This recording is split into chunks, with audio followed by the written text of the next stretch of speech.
Ah, une personnalité étonnante là, qui vient nous rejoindre sur le plateau ce soir, Muriel Reus, bonjour. Bonsoir. Alors, je n'ose pas vous présenter parce que vous avez un tel pédigré que ça me prendrait trop de temps. Est-ce que vous pouvez résumer les grandes lignes de votre parcours? Écoutez, moi, je suis une femme créatrice d'entreprise et entrepreneuse. J'ai monté un certain nombre de boîtes et j'en ai dirigé certaines. J'ai fait l'essentiel de ma carrière dans les métiers de la communication et des médias. Voilà, j'ai été présidente de quelques agences importantes, on va dire, et d'une filiale de TF1 M6 qui s'appelait TPS, que vous avez sûrement connue, qui a été rachetée par Canal. Canal 7 TPS, c'était les deux rivaux. Hein. Oui, c'était les deux rivaux. Ce qui était extrêmement intéressant dans cette expérience, c'est que TPS était challenger. Et moi, je trouve que quand on est dans des situations de challenger, on est beaucoup plus libre, beaucoup plus fort. Je vous vois venir. On peut faire des choses étonnantes. Je vous vois venir. Voilà. Donc vous êtes en bonne position là aujourd'hui alors, avec derrière Fillon? Non, mais ça, pas aujourd'hui. Aujourd'hui, je pense pas qu'on est en situation de challenger. Je pense qu'on était en situation de challenger lors de la primaire. Et ça nous a... D'ailleurs, vous savez, cette situation, elle est très étonnante parce qu'elle fédère des équipes. Elle les met dans une dynamique très particulière.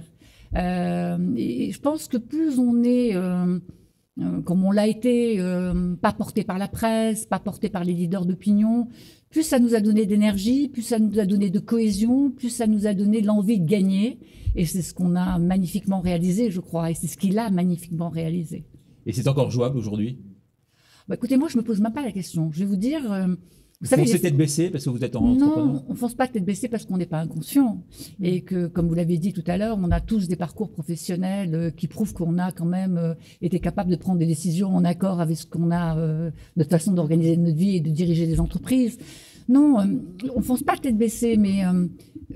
alors, je vais vous dire, peut-être que chez les femmes, il y a un feeling qui est peut-être plus important, madame, vous le confirmerez que chez les hommes. Justement, ouais. Et moi, j'ai le même feeling qu'à la primaire, c'est-à-dire que... j'ai pas de doute sur sa capacité à gagner. J'ai pas de doute sur le fait que les Français comprennent ce qui se passe en ce moment.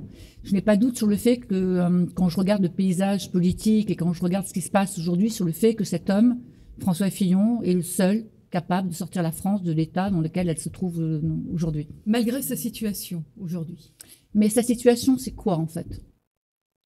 C'est toute celle que justement est traitée dans la presse. Donc, alors vous qui êtes une femme de communication, vous vous élevez contre ça, contre cette presse à charge aujourd'hui ou pas? Écoutez, moi je pense que ce qui s'est passé est assez clair. C'est transparent, c'était légal, c'était déclaré. Donc le procès qu'on lui fait avec Pénélope, à mon avis, n'a aucun sens. Moi j'ai côtoyé Pénélope, elle a été la marraine des femmes avec Fillon. C'est quelqu'un que je respecte énormément, c'est quelqu'un qui s'est d'ailleurs investi très fortement dans ce mouvement. Je n'imagine pas un seul instant que Pénélope n'ait pas rempli les fonctions qu'elle a dit avoir remplies à ses côtés. Je ne l'imagine pas. Quand on voit le travail que ça nécessite, quand on voit le boulot qu'un attaché parlementaire peut réaliser, j'ai pas de doute sur ce qu'elle a réellement fait à ses côtés. Donc, je vois pas où est le problème. C'est vraiment un problème de communication derrière tout ça. Vous qui êtes une femme de communication, vous pouvez accepter que la communication de Fillon ne soit pas à la hauteur de ce que représente l'homme aujourd'hui? Interroger ses équipes de communication. Moi, je fais de la politique à ses côtés aujourd'hui. Je vois que vous êtes différencié du reste. Hein. Alors, justement, vous présidez les femmes avec Fillon. Oui. C'est quoi ce mouvement et pourquoi intituler justement les femmes avec Fillon? Les femmes deviennent un enjeu politique? Les femmes représentent presque 53% de l'électorat. Donc, c'est pas un enjeu politique, mais c'est une composante politique importante, forte. Ce qui a conditionné, enfin, en tout cas, ce qui a généré cette envie de créer ce mouvement, c'est d'abord mon passé professionnel. Quand on crée des boîtes, quand on les manage, on est attentive à la condition des femmes, au rôle qu'elles peuvent jouer dans la société, au rôle qu'elles jouent à côté de leur mari, au rôle qu'elle joue en tant que mère. Donc, le fameux plafond de verre, là, il est percé aujourd'hui? Non, vous savez bien que non. Donc c'est un combat... Je vous félicite, vous êtes à parité ce soir sur ce plateau. Est-ce que vous avez été à parité dans vos interviews? Pas encore, mais on va rattraper le temps perdu. Ça va venir. Bon, bien sûr qu'il y a encore un plafond de verre. Moi, je dis toujours que de toute façon, on ne mettra jamais un point final à la réflexion sur les femmes. Et que c'est la complémentarité entre les hommes et les femmes qui fera changer les choses. Je pense qu'on ne pourra rien faire sans les hommes parce que les postes sont à des postes de direction. Ils ont en grande partie le pouvoir. Et donc, l'idée, c'est pas d'imposer, mais l'idée, c'est de convaincre et de faire accepter aux hommes que cette complémentarité, elle est performante. Elle est d'ailleurs, ça se voit dans les entreprises. Quand vous avez des femmes qui accèdent à des places de responsabilité dans des CODIR, dans des COMEX ou dans des conseils d'administration, les présidents de conseil vous disent depuis que les femmes sont à nos côtés, les conseils se déroulent mieux. Ils sont plus apaisés, ils sont moins risqués. Peut-être parce que les femmes ont ces caractéristiques-là, c'est elles regardent les situations de façon extrêmement factuelle, concrète, sans ego démesuré. Et sans état d'âme. Oui, et puis bon, cette image qui consiste à exclure systématiquement les hommes, etc. Je pense que c'est les hommes avec les femmes. Absolument. Je pense que c'est. Et d'ailleurs, le mouvement, je le dis tout le temps, ce n'est pas un mouvement féministe, ce n'est pas un mouvement exclusivement féminin. Aujourd'hui, on a plusieurs milliers de femmes qui nous ont rejoints, pratiquement 20 000. Et dans ce mouvement, il y a des hommes. Il y en a près de 3 000 qui sont avec nous.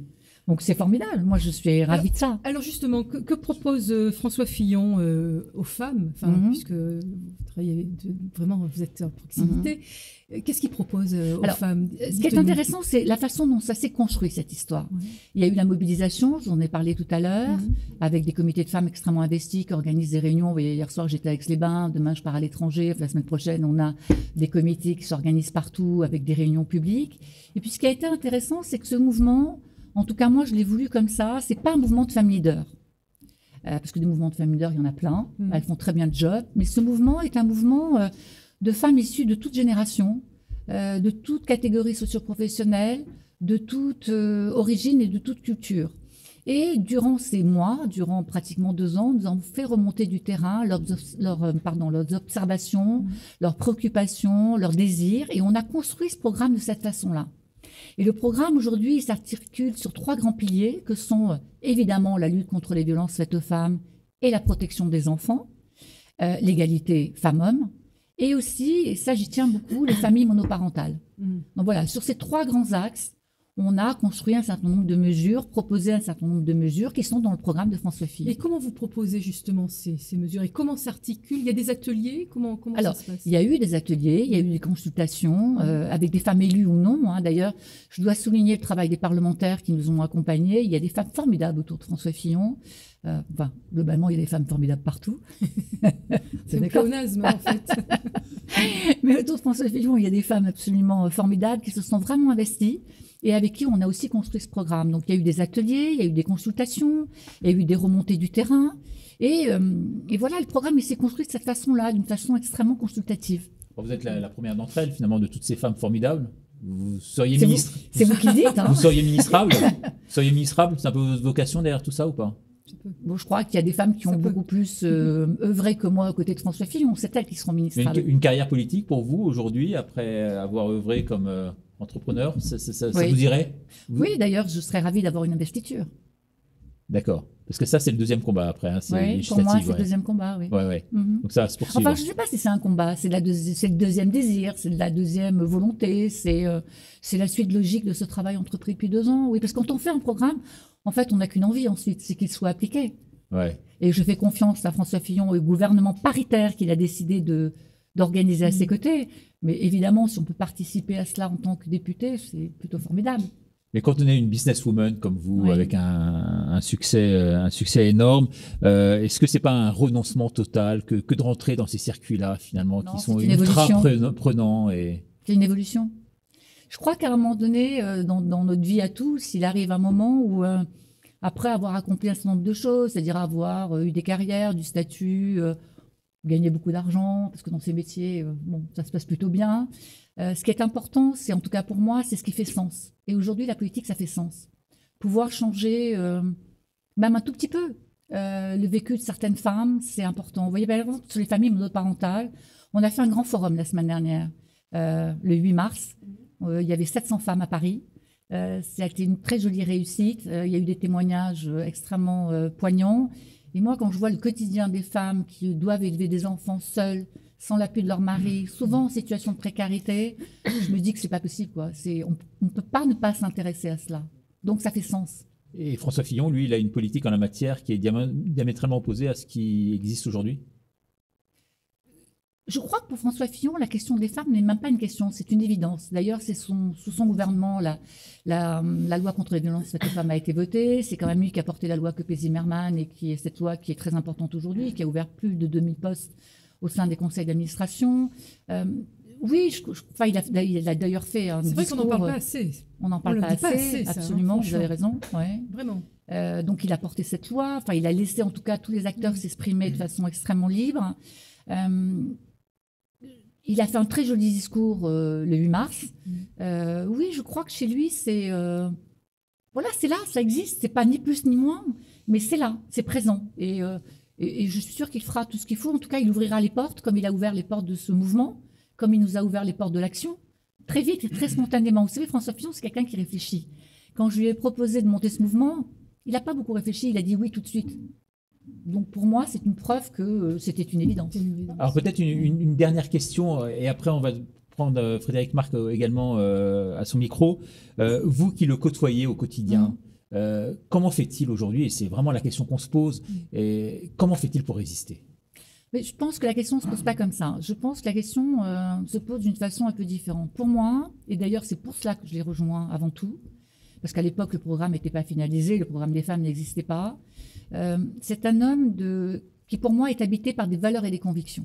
Voilà. Il est porté? Il est porté par ça. Donc, j'allais dire, je vais peut-être un peu loin, mais je pense que c'est sa question existentielle. Voilà, c'est d'être reconnu pour ça, c'est de porter cela.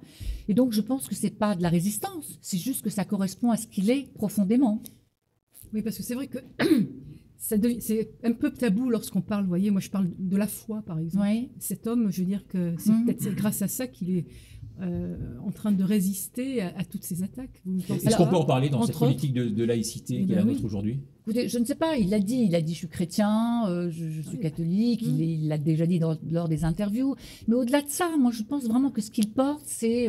cette vision de la France, ses valeurs et ses convictions pour changer ce qui existe. Et vous savez, quand on est habité par des valeurs et des convictions, c'est plus fort que tout. Parce que ça fait sens. Ouais. Et quand vous êtes aligné avec ça, il n'y a plus grand-chose à dire. Il n'y en a qu'une seule, c'est de le faire gagner.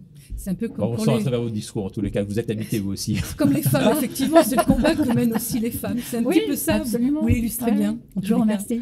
Merci beaucoup d'être venu sur ce plateau ce soir. Merci. Peut-être une dernière question avant que vous partiez, celle de Frédéric Marc qui est derrière la console ce soir de notre radio également. Non, je suis totalement d'accord avec vous quand vous parlez. Je reviens sur le sujet d'avant pour la protection contre les femmes, enfin les femmes violentées, etc.